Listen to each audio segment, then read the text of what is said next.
ஓம் சாந்தி. 23/9/2022 சிவபாபானுடைய இனிமையான மகா வாக்கியம். சாக்கார முரளி பாப் தாதா மதுபன். இன்றைய முரளிலிருந்து கேள்விகள். முதல் கேள்வி, உங்களுக்கு சரியான வழி கிடைத்துள்ளது. உங்களுக்கு சரியான வழி கிடைத்துள்ளது. ஆகையால் என்ன செய்யக்கூடாது?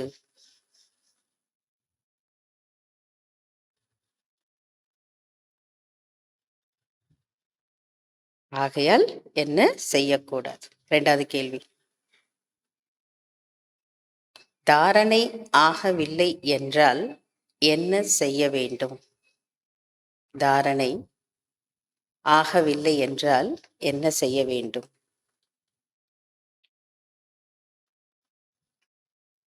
மூன்றாவது கேள்வி,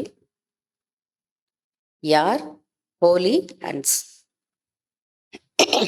யார் ஹோலி அன்ஸ், அதாவது தூய்மையான அன்னப்பறவை?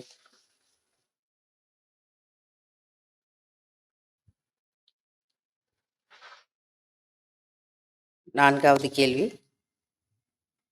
எப்போது வீணானவை இருக்காது? எப்போது வீணானவை இருக்காது? அஞ்சாவது கேள்வி, பாபா 5 தத்துவத்தை பற்றி என்ன கூறியிருக்கிறார்? பாபா 5 தத்துவத்தை பற்றி என்ன கூறியிருக்கிறார்? fill in the blanks. முதலாவது, இப்போது மனிதர்களிடம் எழும் இப்போது மனிதர்களிடம் எழும் டேஷ் டேஷ் ஆக ஆகிறது. இப்பொழுது மனிதர்களிடம் எழும் டேஷ் டேஷ் ஆக ஆகிறது. இரண்டாவது, டேஷ் ஆத்மா பெறுகின்றது. டேஷ் ஆத்மா பெறுகின்றது. டேஷ் ஆத்மா செய்கிறது.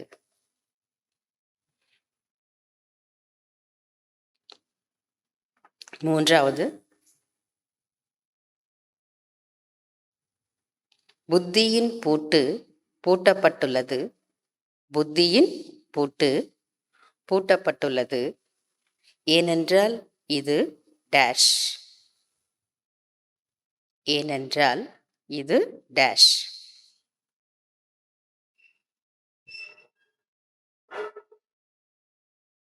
நான்காவது, உலகமே டேஷ் டேஷ் உலகம். உலகமே டேஷ் டேஷ் உலகம். அஞ்சாவது, இப்போது வீட்டுக்கு திரும்ப வேண்டும். ஆகையால் டேஷ். இப்போது வீட்டிற்கு திரும்ப வேண்டும். ஆகையால் டேஷ். ஆறாவது, டேஷ் மற்றும் டேஷ் உறுதியாக இருந்தால் புயலும் டேஷ் ஆகிவிடும். டேஷ் மற்றும் டேஷ் உறுதியாக இருந்தால் புயலும் டேஷ் ஆகிவிடும். ஏழாவது, அன்னப்பறவை என்றால் டேஷ், சுத்தம் என்றால் டேஷ்.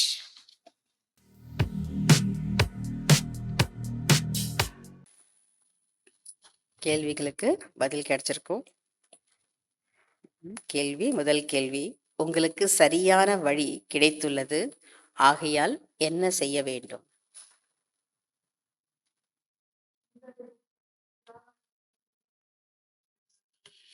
எந்த ஒரு தலைகீழான காரியத்தையும் விகர்மத்தையும் செய்யக்கூடாது. எந்த ஒரு தலைகீழான காரியத்தையும் விகர்மத்தையும் செய்யக்கூடாது.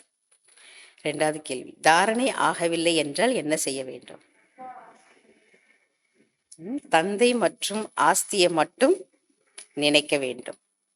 துக்கதாமத்தை மறக்க வேண்டும். அதுவும் சேர்த்து சொல்லணும். தந்தை மற்றும் ஆஸ்தியை மட்டும் நினைக்க வேண்டும். துக்கதாமத்தை மறக்க வேண்டும். மூன்றாவது கேள்வி, யார் ஹோலியன்ஸ், அதாவது தூய்மையான அன்னப்பறவை?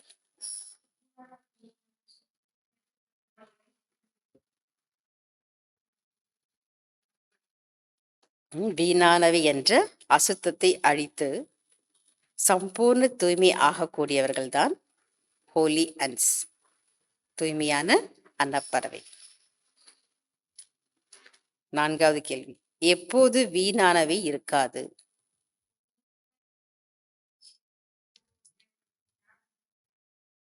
எப்பொழுது வேஸ்ட் இருக்காது, வீணானவை இருக்காதுன்னா, ஒவ்வொரு நேரத்திலும் புத்தியிலும் ஞான ரத்தனம் என்ன ஆயிட்டே இருக்கணுமா? ஞான ரத்னம் இருக்க வேண்டும். ஞான சிந்தனை செய்து கொண்டே இருக்க வேண்டும்.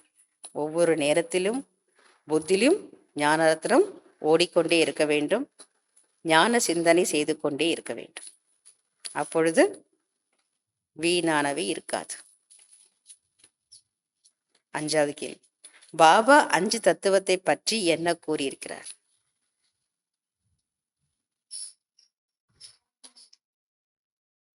அஞ்சு தத்துவங்களில் கூட உயிரோட்ட தன்மை இருக்கிறது. 5 தத்துவங்களில் கூட உயிரோட்ட தன்மை இருக்கிறது. அதனால்தான் வளர்கிறது. ஆனால் அதில் மனம் புத்தி இல்லை என்று கூறியிருக்கிறார். கூறியிருக்கிறதா இல்லையா? fill in the blanks. இப்போது மனிதர்களிடம் எழும் டேஷ் டேஷாக ஆகிறது.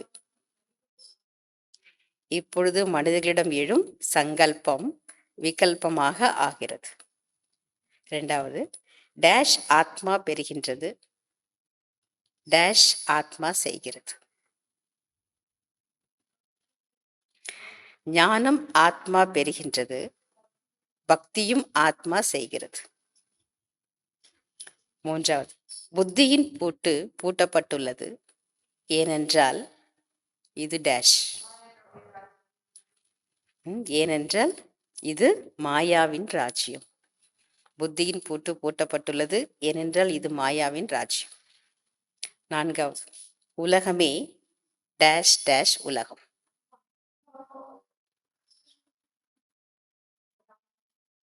ராவண உலகம். இன்னைக்கு முறையில் பாபா என்ன சொன்னாரு? உலகமே பாவ உலகம், பொய்யான உலகம். அஞ்சாவது, இப்போது வீட்டுக்கு திரும்ப வேண்டும், ஆகையால் டேஷ்.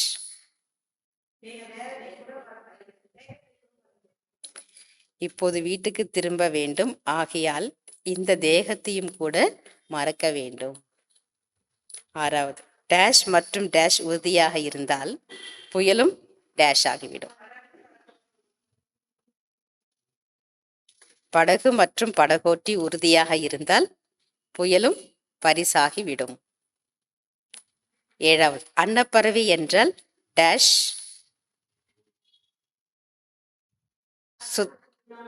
சுத்தம் என்றால் டேஷ்.